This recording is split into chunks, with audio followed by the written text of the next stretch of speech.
Hey there, Adele-Marie here, creator of Anxiety Release Method Practitioner Training. I am a specialist in getting rid of anxiety, depression and all things that stop you from being the very best version of yourself. So I have got 5 tips here to help you to avoid the social anxiety which comes at this time of year. So Christmas can bring up lots of different emotions, and if you're somebody that struggles with social anxiety, then you'll know even the thought of Christmas makes you want to hide under the duvet and probably not even come out until next year. Does this sound like you?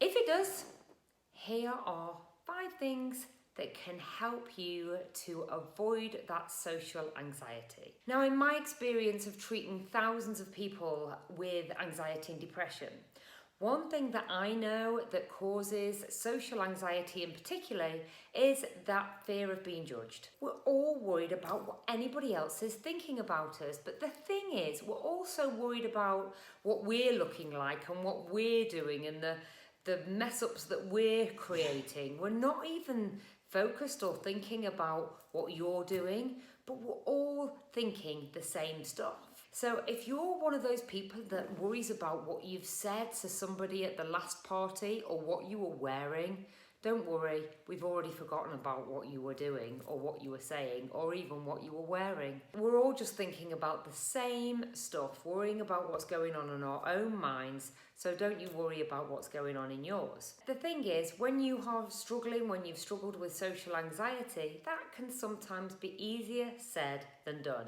One of my favourite sayings of all time, and you should write this down, is, what they think of you is none of your business.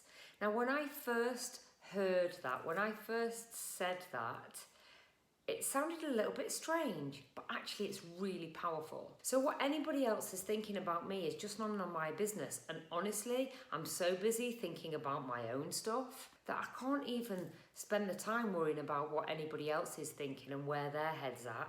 Aren't we all too busy worrying about and thinking about and trying to control our own thoughts, our minds, our bodies and our lives? So it's an amazing, powerful saying for us to say and to remember. Pin it up, write it down and put it on your board, put it as a post-it note, put it on a screensaver.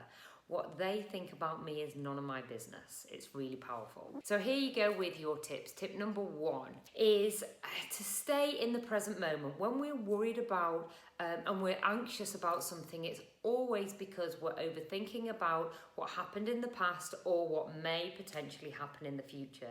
If you work on staying in the present moment and choosing to be calm and relaxed in this present moment right now, then that's all you have to think about. And that's all we have right now. We don't know what's going to happen in the future, and we definitely can't control what happened in the past. So the best way of staying present in this moment is to monitor your breath. If you have not seen my breathing video, go and check it out on my YouTube channel, and you can learn how to breathe properly. And that is an amazing tool to enable you to stay right in the present moment. And in the present moment, in the space of right here, right now, there is no such thing as anxiety, because it's just impossible. All you need to do is focus on your breath, and that will be super powerful for you. And another one which will help you to control those pesky thoughts is meditation. When you learn how to meditate, even just for 2 minutes at a time, it enables us to slow our thoughts down. When we slow our thoughts down, we then learn to control them. So that's super duper powerful. When we combine that with the breathing as well, if you can just sit in 10 minutes every single day and practice your breathing, that's a form of meditation. And also a really powerful way of meditating is to do creative visualization. So you can do something like project yourself into the future when you're having to go to a social event and imagine yourself being there, feeling happy, calm and in control. Practice that on a daily basis, and as long as you can think about it, you can bring it about. So what you think about, you bring about.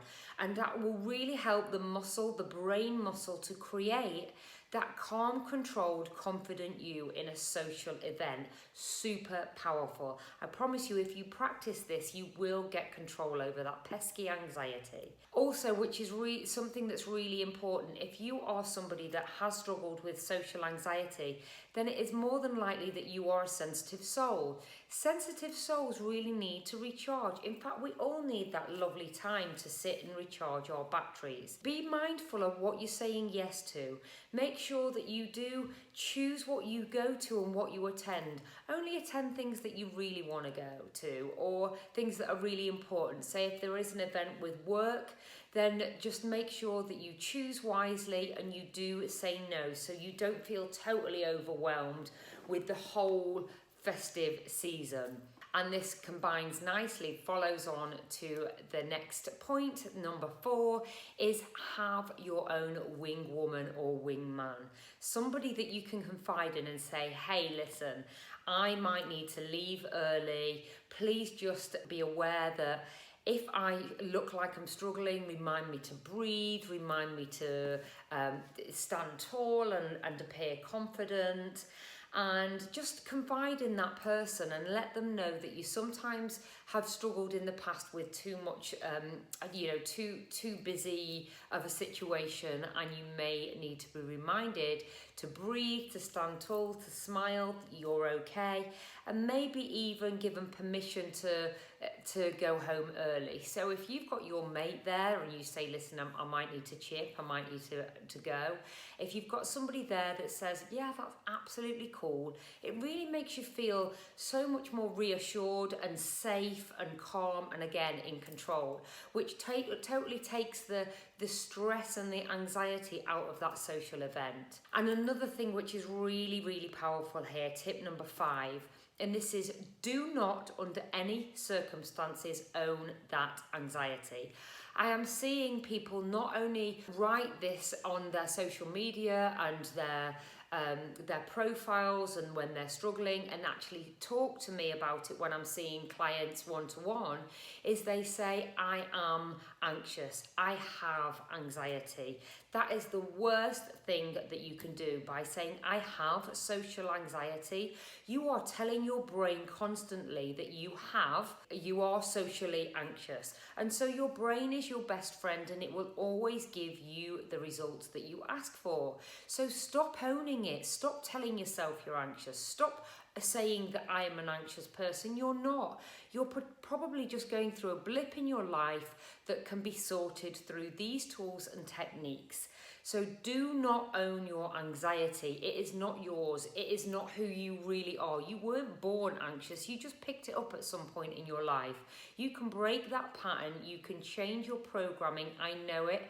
I've helped thousands of people before you to do that. So please stop owning the anxiety. It's not yours. It's separate. And stop telling yourself that you are socially awkward or anxious, because you're not. You just learned to be that way.